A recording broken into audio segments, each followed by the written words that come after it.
केकरा से कहबो अब दिलवा के बात हो।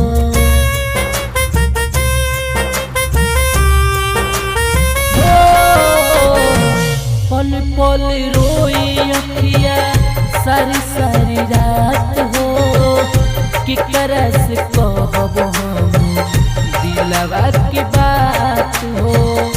जान के भी जान काहे बनलू अनजान हो, जान के भी जानू काहे बनलू अनजान हो।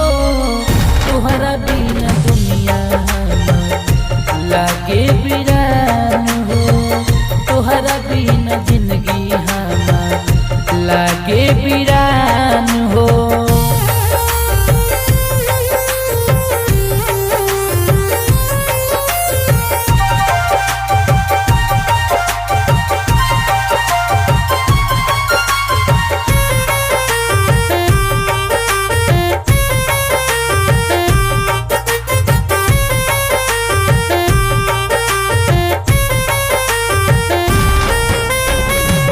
डाली से टूटते गिरते सुख जले पतैया, भले ना सुनाले ऊपर केहू के रोवैया।